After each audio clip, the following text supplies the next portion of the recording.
What's up, y'all? This your girl G with the T. If this your first time here on my channel, please be sure to hit that subscribe button. Let's help the channel grow.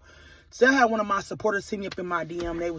They wanted me to talk about leaving the abusive relationship and some of the obstacles they've been faced in leaving the abusive relationship. And I want to just open the floor up today to kind of touch on leaving a domestic relationship. Can be very hard and very challenging, especially when you're in that vicious cycle of toxicity. Because most of the time, one of the hardest reasons why women have a hard time, or males, leaving a toxic or abusive relationship because of the honeymoon stage, it's not always bad. It's not always good, and it keep you right there. You will have it's like you go around in domestic violence wheel circle they always talk about. You got the honeymoon stage. You got the person right back being violent. You got the smooth over phase where they being nice and try to make up with you. And it's just a vicious cycle of power and control to get you to do what they want to do. And it's like most times they say on average you could take 7 to 10 times before you can believe that abusive partner, because you always thinking they're going to change. And it can happen to anybody. It's not a certain ethnicity. It's not based on your income level, your educational level.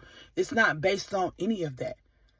It's based on various reasons, but it's not a stigma that always just a certain ethnicity group that go through or a certain race. No, it can happen to anybody.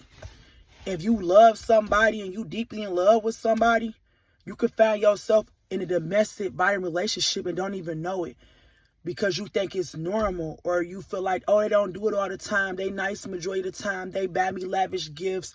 They take me on dates. They treat me nice. Yeah, it's good when it's good, but when it's bad, it's fucking bad. And just speaking from experience, like we all done had some toxic, unhealthy relationships throughout our lives that we can attest to, especially in our early, younger days. We don't all done have to been through something to get where we at. And I feel like even through the most toxic, unhealthy relationships, you can always learn something about yourself. And you can always learn about what you need to work on for yourself, and learning your red flags, learning what's your likes and dislikes, and what's your boundaries, and understanding your standards, and not allowing people to make you drop your standards to stay in them type of relationships. You don't want to sell your soul to be with somebody. I feel like when you got your honest soulmate who you supposed to spend your life with, you don't have to change nothing about yourself to that degree. Don't get me wrong, small little combinations, you could compromise. But if you got to change your identity, who you are as a person, who your morals, who your values, what your belief system is, that's not the person for you. You want to get with somebody that can love you with your flaws and all. Everything about you, they love enough. They love you enough they can accept you for you. And I feel like that's why a lot of people be in toxic relationships, because people try to bring their baggage on to other people and want them to tolerate their BS. And then you want to leave that toxic behavior, and they don't want people to leave, and you find yourself stuck in this domestic relationship. And then people, sell you dreams about changing. Most of the time they don't change. You can go on for years and years and years. You look up, you've been wasted 10 years with this person. And you can get money back, but you can't get time back. You don't want to stay in no toxic relationship for a long period of time waiting for somebody to change. You cannot get that time back. So what I'll tell anybody is, if you, especially to my people over 30, if you see them red flags up front, accept them for face value. Do not ignore red flags. That's one of the biggest mistakes you can do, is ignoring red flags, especially when you know you done been through certain things in your life, and you know who you are, and you know where you're going, and you know what you want to tolerate and what you don't want to tolerate. Don't settle. Don't settle, and don't try to fix people. A lot of us with good hearts always tend to be in the fix role, want to fix people, want to help people, and you got to know the difference of when to cut it off. When you walk into a personal relationship, you need to date that person face value for them. If you see some flaws, some red flags up front that you know you can't live with long term, cut it off. That's the best advice I can give you. The minute you see red flags, cut it off.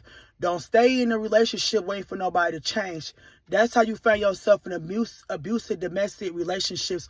When you see them red flags of controlling or things you don't like about that person, when you're in a dating phase, don't even try to stay around. Now, if it's something small, like they snore at night, I mean, that's small. I'm just using that. Or taking the garbage out. I don't know. But when it's big things about how they do they lively day to day, like if they not good with money, if they abusive, putting their hands on you, they don't want you going out nowhere. When you talking about they don't want to pay bills, they think it's okay to cheat and lie to you, they think it's okay to steal to you, some of them big red flags, that's what I'm talking about. You gotta know how to cut it off in the beginning.